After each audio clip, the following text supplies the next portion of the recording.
It's a story you won't see on mainstream media. The English-speaking minority in southern Cameroon in Central Africa has been protesting against the central government for several months. The end goal is independence. Those protests have led to many deaths and hundreds of arrests. Internet access has been shut off in southern Cameroon to prevent any information about the protests from coming out, something that drew the attention of whistleblower Edward Snowden. Not the attention of the media, though. RT's Alexei Arashevsky was the only TV journalist at a Cameroonian protest in Washington, D.C. last week. This is his report. What does an average American know about Cameroon? Well, maybe aside that this African country has great soccer players, or some may know that it's also among the top crude oil producers in Africa. What you probably don't know is that sharp ethnic tensions are happening in one part of Cameroon right now, amid almost total silence from the world media. Hundreds arrested since November, unknown number killed, an internet blackout imposed on southern regions of the country following months of protests, the reason for which lies deep in the country's colonial past. Before 1961, the modern-day Cameroon was essentially two countries, a British colony and a French colony. In 1961, they merged into one through a free association plebiscite, which promised the English-speaking part independence by joining.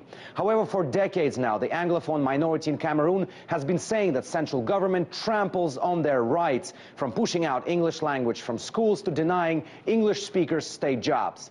This tension has now reached its boiling point. Since November last year, southern Cameroonians have been protesting with the demand of either changing the state system to a federal one, or, as some part of protesters are urging, to let South Cameroon go independent. The response from the authorities has been brutal. I have to warn you, the pictures we're about to show you are extremely graphic.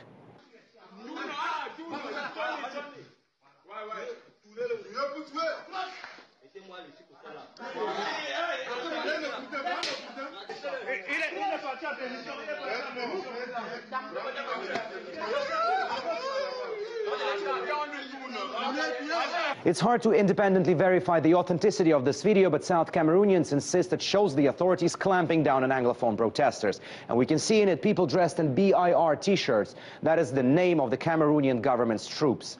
In total desperation that their voices are not heard, South Cameroonian community in Washington, D.C. took their anger to the French embassy in a vocal protest last Friday, and I went there.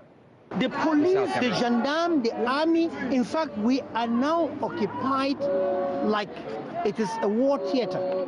Because when the soldiers are on beat patrol, they see an ordinary citizen, they say, don't re-embal, give him a bullet. And that's how they've been killing them. You see from the pictures, this is a young university student, second year in the university, who, you know, was gunned down. The Cameroon establishment is in a bloody and occultic partnership with the French establishment and the British establishment. Yes. They are giving room for the execution of the well-planned genocide.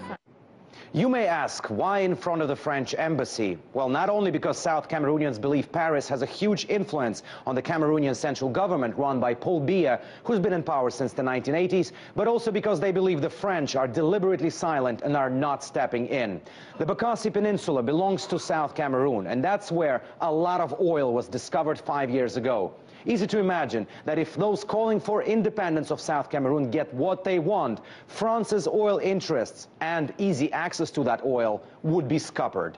Alexei Arashevsky, RT, reporting from Washington, D.C. To talk more in depth about this situation, we're joined in studio by Herbert Bow from the Movement for the Restoration of the Independence of South Cameroon. I really appreciate you being here today. Watching Alexei's story, a lot of those parts, they're really hard to watch. Tell me what's going on in Cameroon right now. What's going on right now is that the government is trying to prevent the world to find out what's going on, which is they are perpetrating genocide. We are a few days away from trial of the leaders of lawyers and teachers who are just asking for a fair hearing from the government. And these are people facing treason now. They're facing trumped-up charges of smuggling weapons into the country.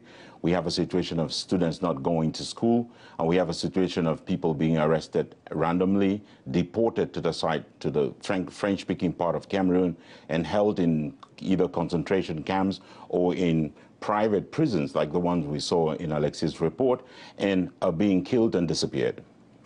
Are there historic reasons for these calls for independence? Obviously, there's a reason for it. This escalation sounds terrible for the minority.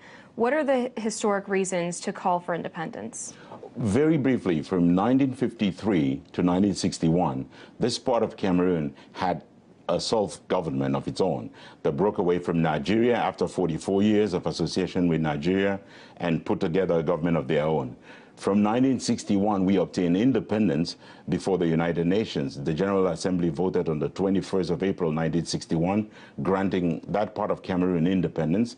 On the 1st of October, 1961, we were supposed to form a union of two federated states, two equal federated states. What we have gone through now is what we call linguistic apartheid. We've gone through a period when we are second-class citizens, perhaps third-class citizens.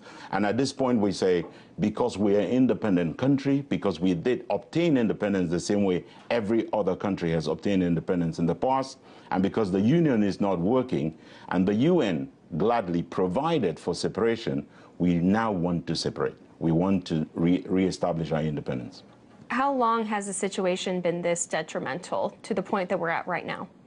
This has been 55 years, after 44 years in Nigeria. So it's a total of 99 years when a people just caught in the middle of what was the Cold War. Because the big problem here, and historical documents from the Queen of England show that they were worried that this part of Cameroon was going to be influenced by Moscow. And they wanted it to lean towards Washington. And so we got sold on the altar of the Cold War. At that time, they would not consider independence. And they thought we didn't have enough resources. It turns out to be the richest part of Cameroon, 60% of the GDP at this moment. Alexei mentioned the oil factor in his report. Do you think that's why Biya's government has been going down so hard on the protesters, and why France isn't stepping in?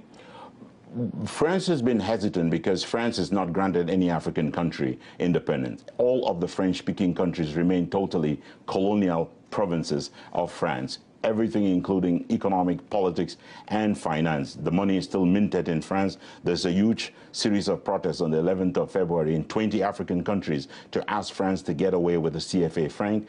And France really fears what will be a domino effect across Africa if these were to happen in southern Cameroon. And so France is kind of frightened. They won't entertain this idea. And the government of Mr. Biya has lived only because of savagery, has survived because of this barbaric treatment of people. And like every dictator, he believes that this is the way he's going to stop our people. But for the first time, we've got a groundswell that is, in my opinion, completely unstoppable. Well, we hope your voices will continue to be heard. Spokesman for the Movement for the Restoration of Independence of Southern Cameroon, Herbert Bo, thank you so much. Thank you.